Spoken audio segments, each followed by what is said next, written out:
Porte-parole, il y a communication et médias. Il y a gouvernement. Patrick Moulaya. Papa Léon Richard Kassongo. Il y a armée. Na la police congolaise. Passali point de presse conjointe. Et l'équipe na RTNC. Donc, armée congolaise vraiment a dû sauter. À l'objet, armée, voilà papa Richard Léon Kassongo. Il y a armée, il y a armée congolaise par l'essai.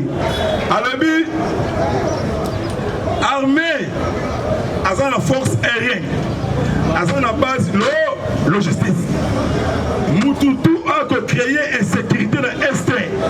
Armée et neutralisée, et Kangi était dans le niveau de la justice. Il ne peut se vivre. Peuple congolais, vivre. Dans la minute Oyo, agitation des bandades.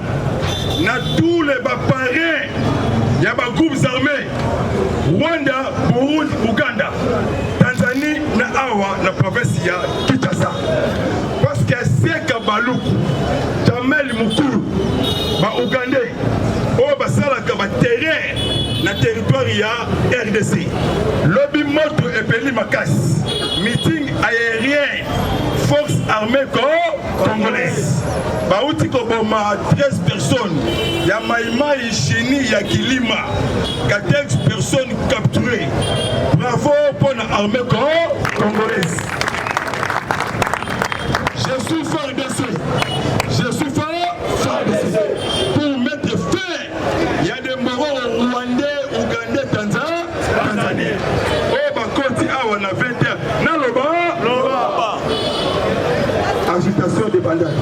Toujours FARDC. L'homme qui a le niveau, il y a bien une ville. Confisqué par habitant, il y a bien une ville. Des émissaires. Quand un aéroport, il y a Madou. Et ça, on a bien une ville. Armée loyaliste et neutraliser et capturer plusieurs personnes. Pas dévoiler ma secret. Lobby. Pas une munitions, pas une tenue. Ou pas ça la coopération. Comment pour détruire le territoire national. Le corps le chef de l'État nommé par ordonnance des gouverneurs. Il y a des militaires, des pinga et école. Pas me c'est quoi formé gouvernement? Il y a bango. C'est quoi les lieutenants, les généraux, les capitaines. Pour mettre fin à l'insécurité grandissante. Pourquoi pas punir des provinces? Non, Kivu, Ituri. Rébellion et Salamaki déjà. 3 semaines. Na Ituri, na Nord Kivu. Parce que Walungu, na Kana, Djougou. Et d'aller, Bamaïmaï, il y a un pays étranger. Rwanda, na Ouganda. Tant le chef de l'État a décrété état de siège. Et puis, si tension, panique générale. Il est pressé. Viva! Dans le Mokondi Amboka, a nommé par ordonnance, Namo Inango, remise et reprise, et ça la Makilobi. Nouveau président à coup constitutionnel. Dieudonné Diba, le Bassala qui remise et reprise. On la Sima qui intérim. Il y a papa Nabiso Benoît, il est presse. Viva! Parce que justice est bandi Moussala. Déclaration, il y a papa Dieudonné Diba. Alors, plusieurs enquêtes judiciaires. Il y a un régime criminel. Afdel. Donc, il va Kabila, Bangotou, Umukama. Il est presse. Viva! Madame Kolobi Nango, na aéroport Yanjing. Arrestation un Libanais. Nakati Yasaki na ye na service ya DG. Bazuye na montant à 36 millions de dollars américains. Donc blanchiment de capitaux d'argent. Yango ndes hommes terrorisme. Pour votre information, parce que là qui bouclage il y a 2 jours, n'a pas une victoire. Pas une victoire. Pas une victoire, et allez citer mon point de terroriste. Heureusement qu'on a qu'à paix victoire. Mais dans le cas tu vois, ils ont l'entreprise et belé. On est foutu à rater taxes et l'État. Le coup la entreprise Moko Zali, biscuiterie, ils ont la carte. Militaire, ils ont la carte. L'os, ils ont la carte. Hippolyte Merci, Semoul, ils ont la carte. Hippolyte Kanambe, à détruire notre nation. Donc, place, il y a Hippolyte Kanambe, ils sont en prison, il y a Maka en prison à vie. Donc, chaque jour, Mbata, na ego, mon maman, il est précis, viva. Pièce contre pied, yes. FARDC a outil qu'on neutralisé avant-hier. Colonel déserté dans l'armée congolaise. Na combo ya Charles Samatama. Charles Samatama. Abati Charles Samatama na haut plateau de Minembwe. Acclamé pour l'armée congolaise. FARDC monte na minute oyo lobi Kagame na Oazakuna na Burundi topiste donc bakomi na agitation des vandales. Commandant suprême a rejeté, a refusé de coopération conjointe parce que ma pinga est colo a telemi le colo mobile ya libinza moko mekawa ajukamula molaki acclamé pour l'armée congolaise. Trop c'est trop.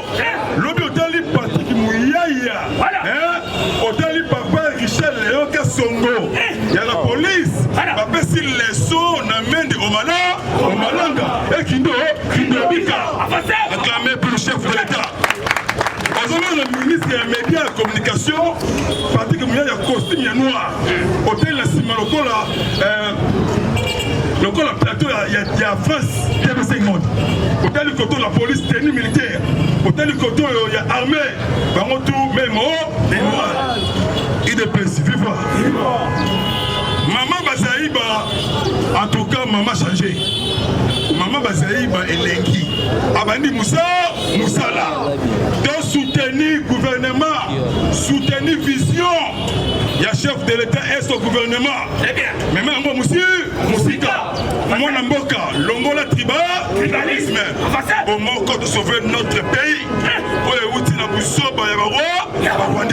Les Mboro Rwandais et les Mboro Burundais. Omukama, mon maman, Mambu Maso, Belé, Batula, Pakaba, mon appel. Pièce contre pièce. Maman Bazaïba, l'Obéamba qui est ministre des Affaires étrangères. Il y a Italie. Il y a comment il y a Fabrizio Marsil. Fabrizio. Il y a Kilobi Awa. Il n'y a pas fait ça.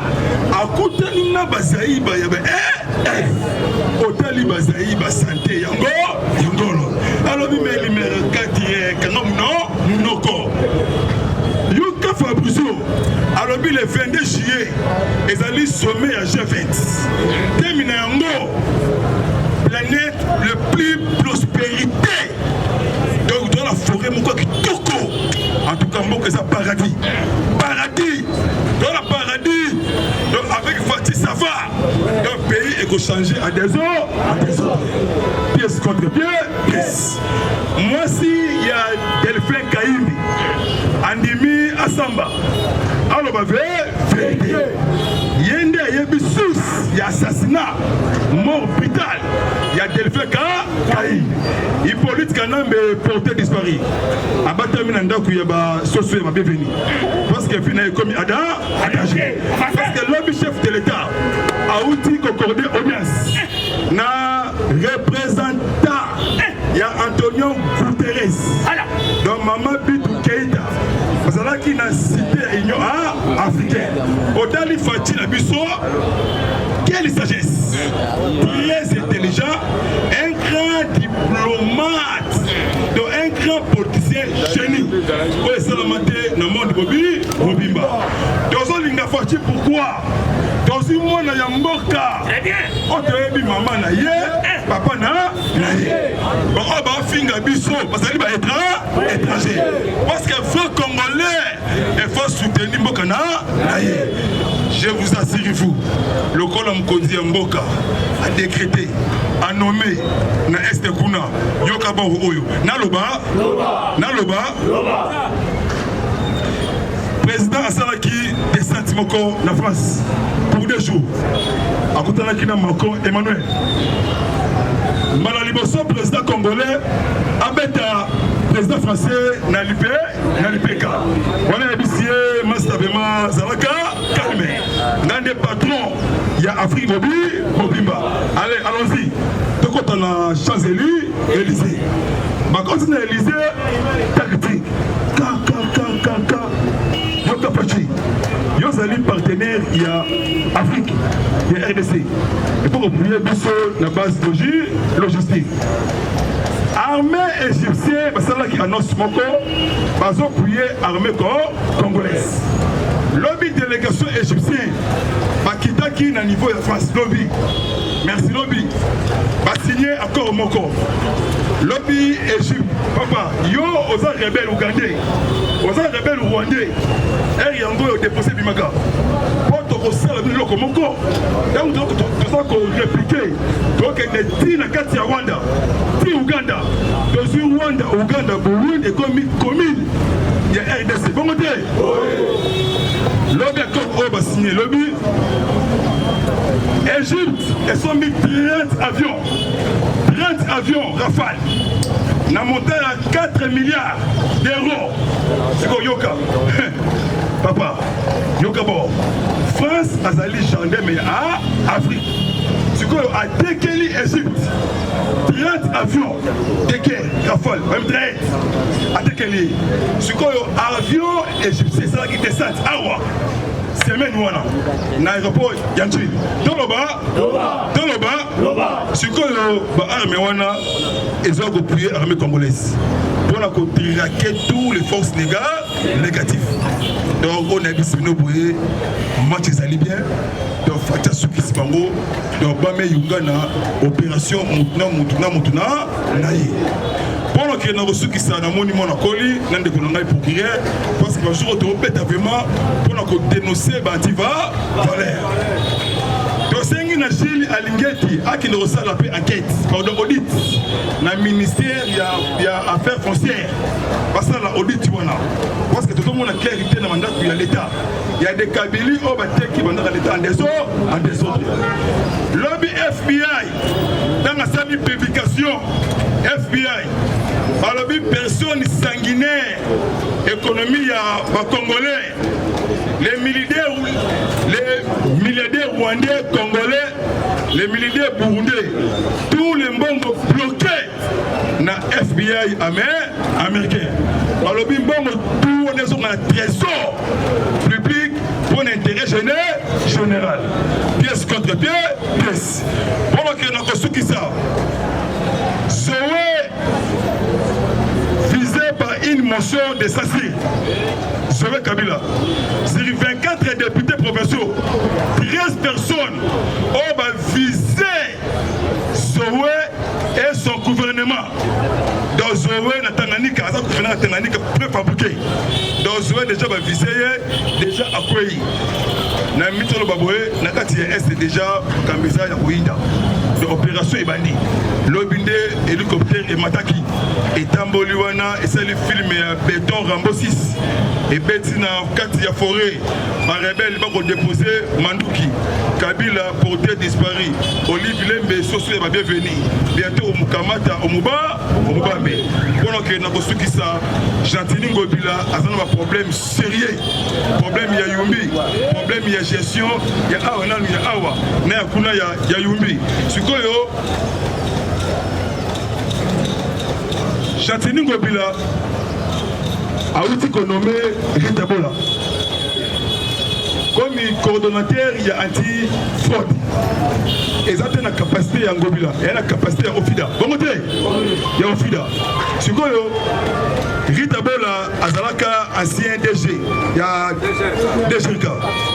Détournement, beaucoup de millions. Oye, Outaki, na Mino Congo. Et quand on a Banque Centrale, Bakaboni, Bango, Bakimbuta, Naba Chantini, Ngobila. Alors, ici, tous les Congolais, et si vous allez mobiliser et prenez-vous à charge. Oye Koya, Biso tout, Nassima, chef de l'État.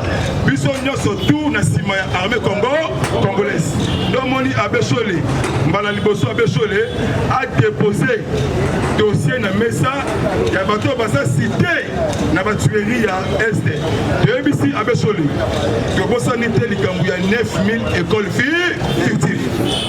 Les lots ou bien l'objet va faire le dossier, il y a gratuité, il y a assez enseignement.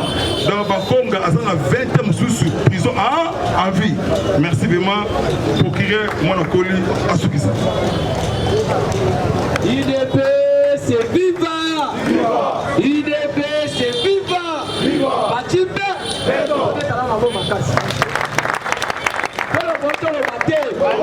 Tolobi boye lelo na ngai na pesa bino na obole lo mate kama na mba bomba tolobaki kisalu meba. Qu'est-ce qui se passe? Des gens seront Kabila a visé par une motion de censure lui et l'exécutif provincial. Bétalo mabo makash. Une mangue ne tombe pas quand tu les mires, mais devant l'ouragan ou la tempête, elle tombe quand même.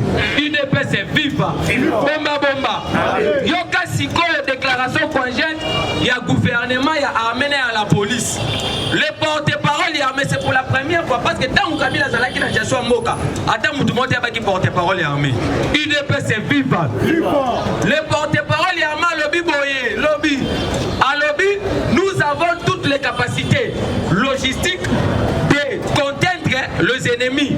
À défaut, nous allons voir même les neutraliser. UDP c'est viva. Les porte-parole du gouvernement, les biboyés. À lobby, la paix n'a pas de prix. On peut aller voir même plus loin. De donner un moitié à budget national pour soutenir nos militaires qui sont au front. UDP c'est viva. Et puis, pendant l'état de siège, parce que nous, notre mission c'est d'informer, de former et puis de divertir. On doit expliquer aux Congolais qu'est-ce que l'état de siège. Parce que dans un état de siège, actuellement, que le président de la République a violé la Constitution. UDP c'est viva. Allez-y lire l'article 119 de la Constitution et puis l'article 85 de la Constitution. C'est le président de la République dans l'article 119 qui donne le pouvoir. Il y a des parlementaires qui sont dans le Congrès. Parce que le Congrès a plusieurs missions. Dans le Congrès, on peut réviser la Constitution. Dans le Congrès, c'est là où le président de la République a fait un discours état de la nation. Ou soit dans le Congrès, c'est là où on peut autoriser la proclamation de l'état de siège et puis de l'état d'urgence. UDP c'est viva. Et maintenant, le problème c'est quoi? Parce que dans un état de siège, on ne parlera plus jamais d'immunité et puis de privilèges à la juridiction.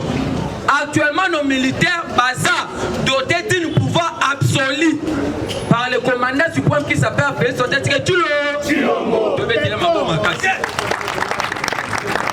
Dans l'état de siège, le président de la République a nommé un lieutenant général au niveau Ituri qui était le premier dans la première zone de défense et puis Azalaki le chef d'état-major de la 13e région militaire qui est un Louba. Donc il a nommé les non-originaires. Son adjoint qui est le commissaire divisionnaire Oza Mutuya, Équateur. UDP c'est viva. Dans la province Ituri a nommé le lieutenant général Oza Mukongo. Et puis son adjoint qui est Katangé. Et